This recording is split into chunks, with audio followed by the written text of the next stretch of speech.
Hello and welcome to another very entertaining video. I hope it's Friday where you are, and I hope that that's a good thing. Today's topic is cortisol.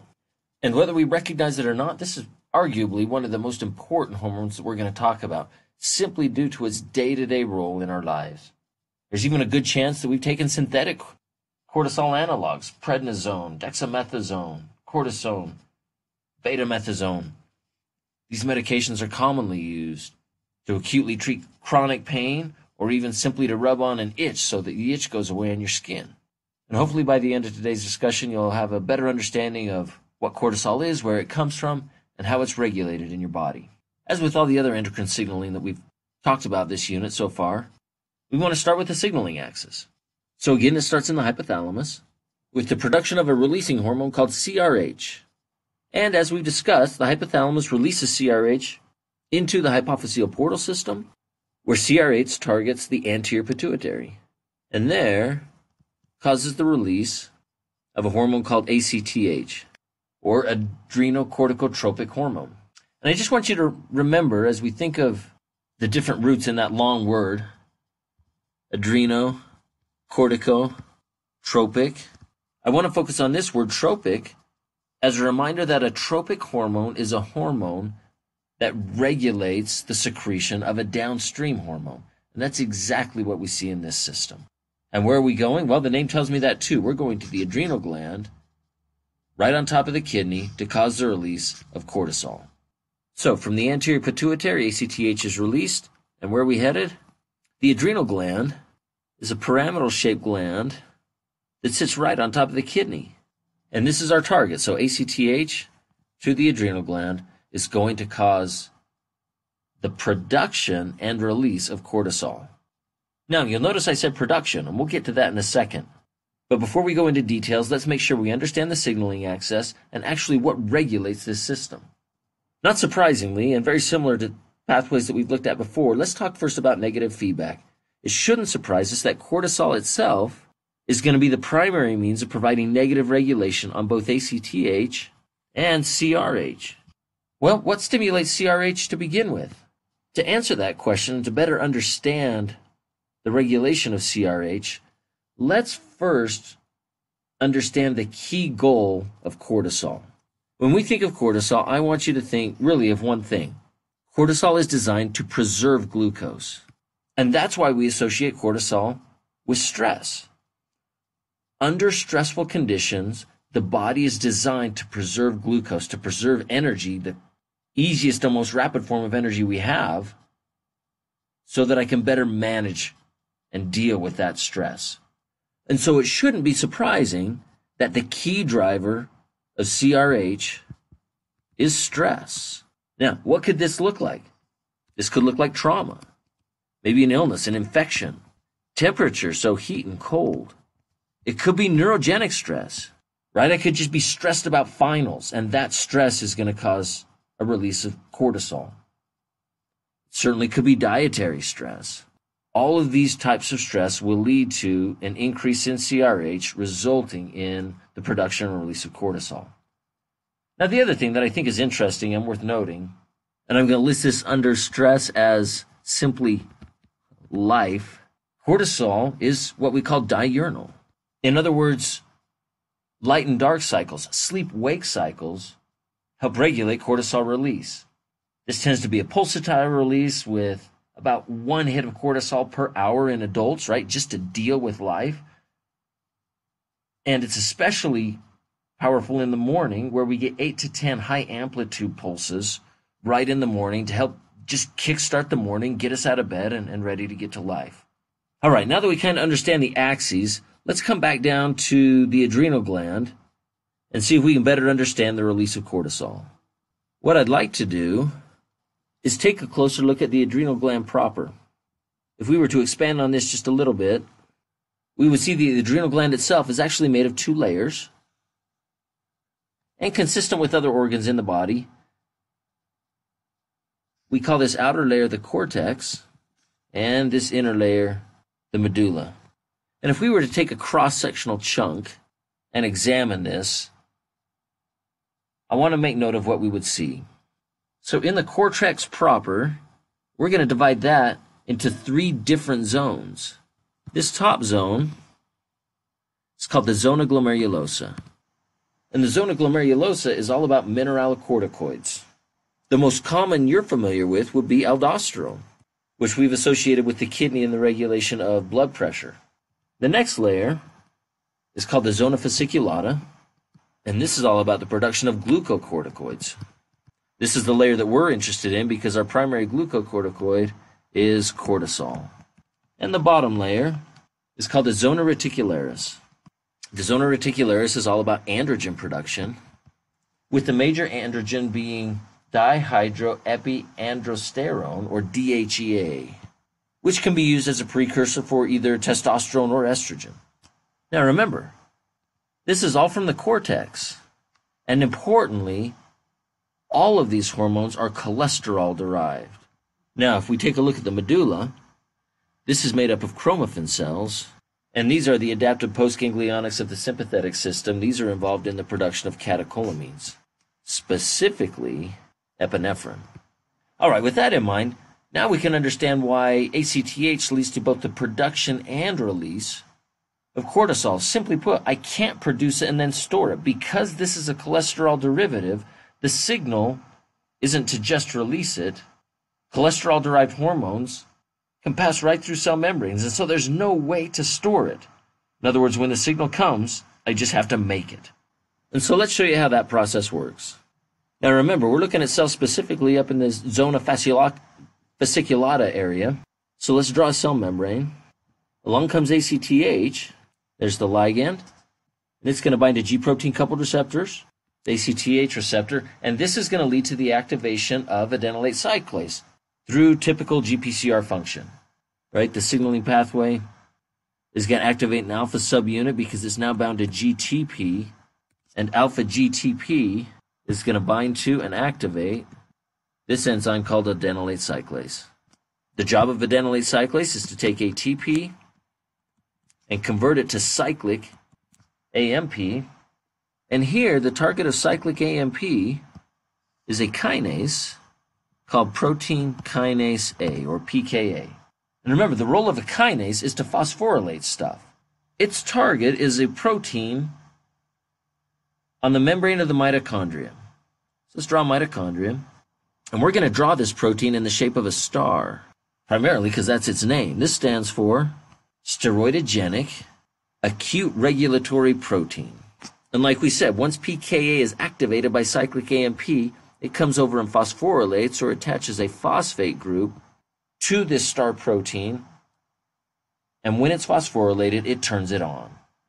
And star really just has one job, and that is to transport cholesterol into the mitochondria. Now remember, cholesterol is the precursor to this and all of the hormones that we find in the adrenal cortex. And in the zona fasciculata, in these cells, what we get out is a molecule called 17-hydroxypregnenolone. Now I've highlighted the key change there in blue, where we took off the very hydrophobic alkyl side chain on that top right-hand corner, and we replaced it with a much more hydrophilic structure. We see double-bonded oxygen, we see the OH hydroxyl group.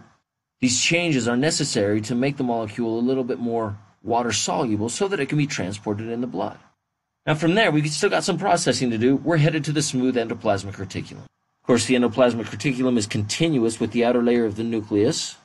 So we'll draw some rough ER over here, span this out. There's our smooth ER.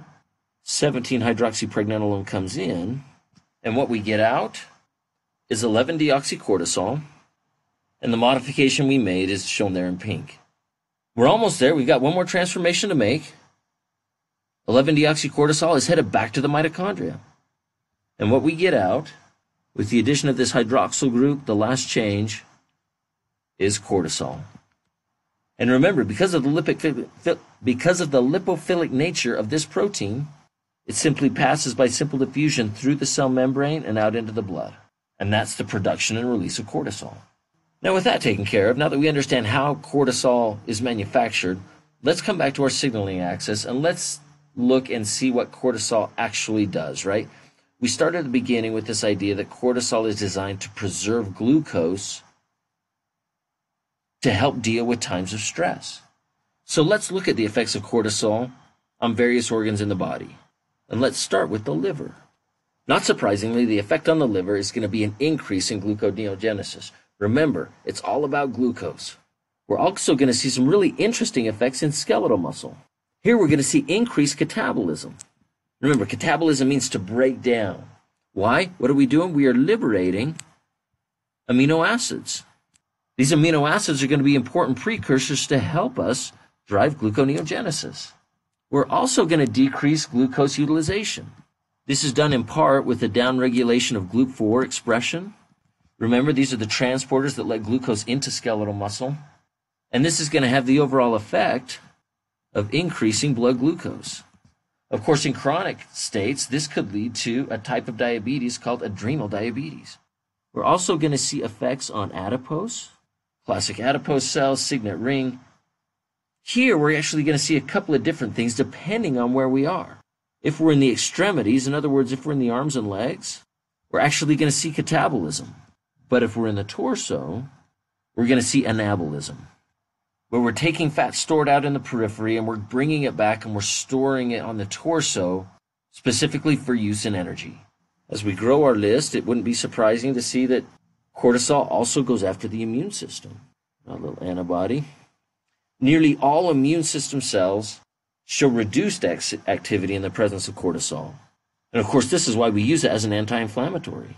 However, this causes problems with chronic stress because chronic stress leads to chronic increased cortisol, which leads to an overall immunodepressed state. And these people tend to be a little bit more susceptible to illness.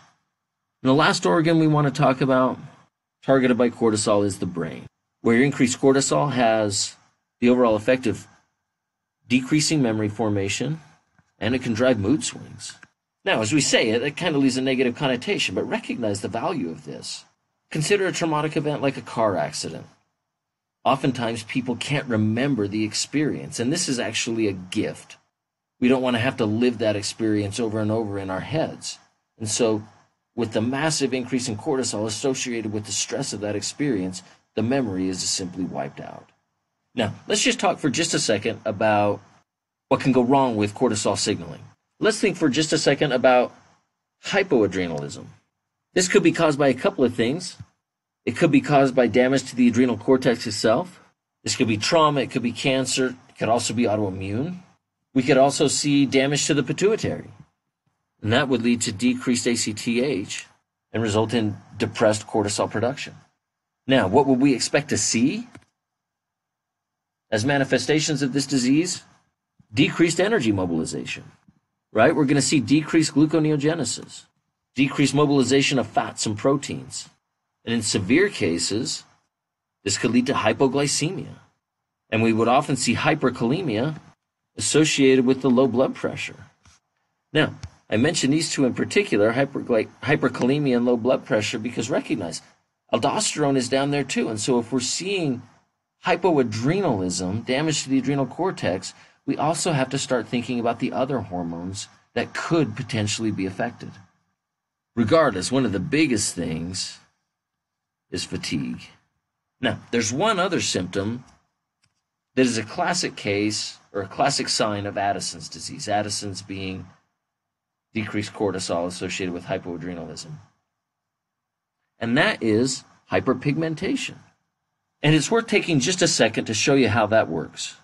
To understand this, we have to go back to the pituitary and look at the production of ACTH. ACTH is actually derived from a precursor protein called POMC. This stands for pro-opiomelanocortin. And it's interesting because this precursor is also used for the production of other proteins. For example, this section is going to give rise to gamma MSH. MSH stands for melanocyte stimulating hormone. This middle section is where we get ACTH, and this end section is used to make something called beta-lipotropin. It's not super important to understand what beta-lipotropin is. It's actually the source of beta-endorphin. We'll also get another form of melanocyte-stimulating hormone, beta-MSH. And even the breakdown of ACTH can give us alpha-MSH. But for our purposes, that's what we want to focus on, right, is understanding this. The idea of MSH, melanocyte-stimulating hormone. The key being, if I'm making a lot of ACTH, then I'm also making a lot of MSH. And remember, because this was decreased levels of cortisol, and cortisol is the primary feedback inhibitor, the body will ratchet up the production of both CRH and ACTH in order to try and compensate for the loss of cortisol. And so it's the increased production of ACTH with the commensurate increased production of alpha MSH, melanocyte-stimulating hormone, that will lead to the hyperpigmentation that we would see in gums, especially in the mouth, but also on the face and hands and other places. Now let's contrast that with hyperadrenalism. Clinically, we would call this Cushing's disease or Cushing's syndrome, depending on the subtypes. But we would expect to see just the opposite, right? We'd expect to see increased energy mobilization. This is going to be increased gluconeogenesis, increased protein metabolism. We're also going to see decreased immunity. And in some cases, we could also see hyperpigmentation for the exact same reasons described with hypoadrenalism. Now, what might this look like? In this cartoon from the Mayo Foundation, there's a couple of things noteworthy. First of all, we see the exaggerated catabolism in the arms and legs, really skinny arms and legs, but the increased adiposity around the trunk, including abdominal stretch marks. We see the classic, what's called buffalo hump, the fat pad on the back of the neck. Again, these are storage sites for the energy mobilization goal that cortisol provides. We also see the decreased immunity, right? We're bruising easily. We have problems with the skin. We see the red cheeks. These are the classic symptoms of Cushing's. All right, so coming back to summary. Cortisol is all about preserving glucose, and it's a stress response. Lots of different kinds of stresses trigger the release of CRH.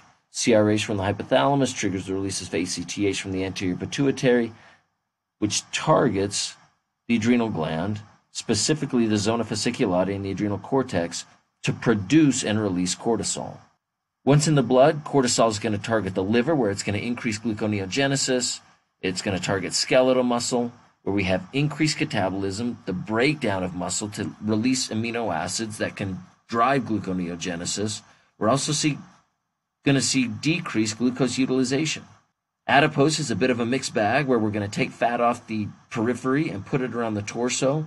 We're going to see decreased immunity, and we're going to see decreased memory formation and mood swings.